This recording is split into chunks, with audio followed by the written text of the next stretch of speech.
Lumampas ako. Ito ay munisipyo ng Libungan. Lumampas ako kasi ang haba naman ng street na yun.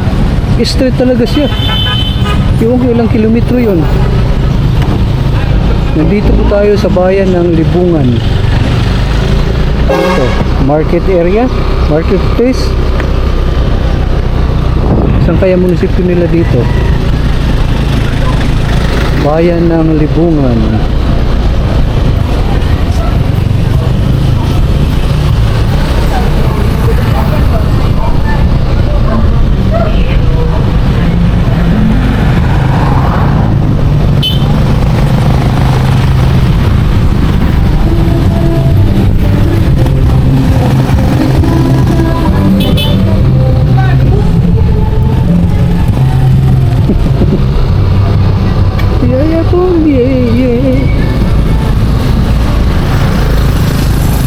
Bayan ng Libungan. Saan bang munisipyo? Ang Libungan ay sakop ng anong province?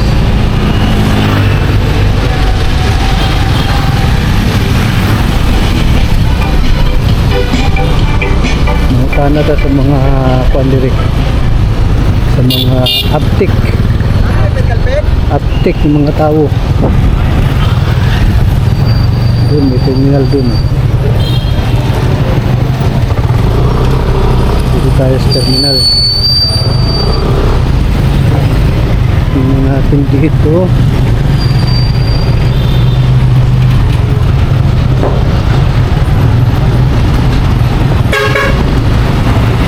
Mindanao Star.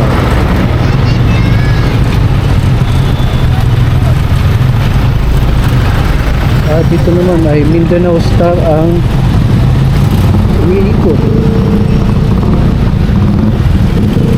ng mga buses. Doon ay rural tour, dito ay Mindanao Star. Papunta pa ito ng Kidapawan. Sa market area pa tayo.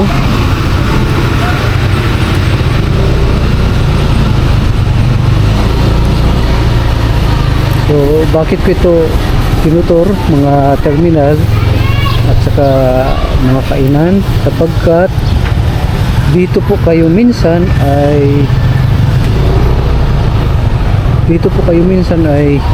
tumitigil para kumain.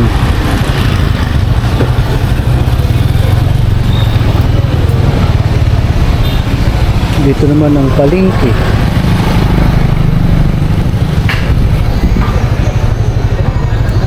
Pagtitinda na sila ng baboy. Pwede pala yun. Kala ko bawal. O naka-schedule lang yung mga bentahan ng mga halal.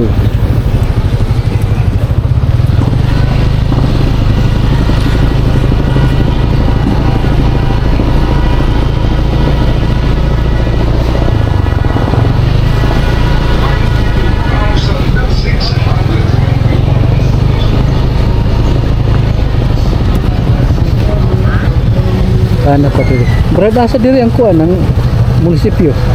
Sir, Kinilang diri. Sa pagagi kinilang? dili istrito nimo ni pagawas nimo dito sa kanto. Sige, salamat.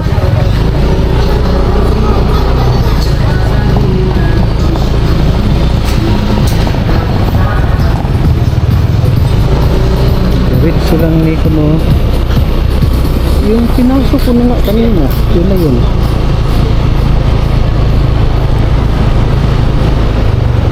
Munisipyo.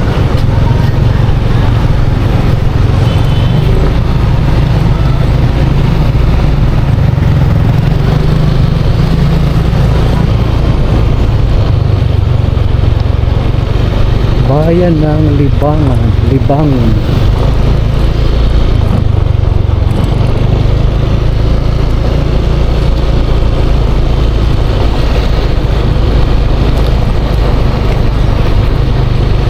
Nako, mali yata yung napuntahan ko. Hindi yata to. Pero malaki siya, oh. Malaking manok. Oh yan oh, lalaking manok. Yan, lalaking manok.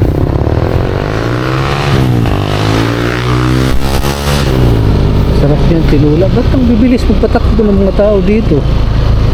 Hindi ba sila pwedeng magpatakbo ng simple lang? Andito naman sila sa loob ng residensya.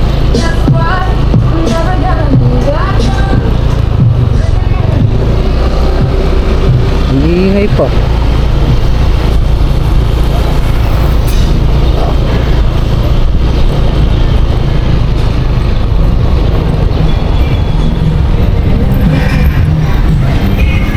Libungan.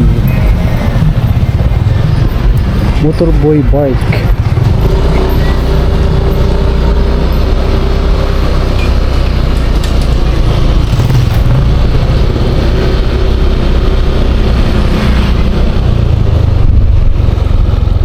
Ang ganda naman, mayroon ditong rice paddy. After 2 months, pwede nang harvestin to.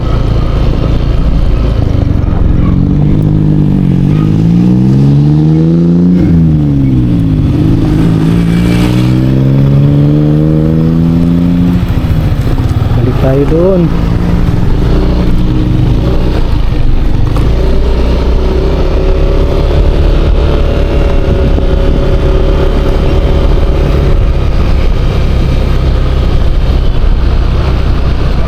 Bayan ng Libungan.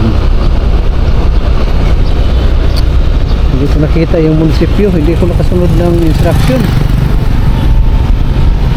Anyway, hanggang dyan lang yan muna siguro. Balik na tayo sa highway, main road. Yung main road nga palang ito ay napakahaba na street.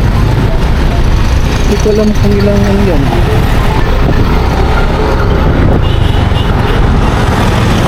Ilang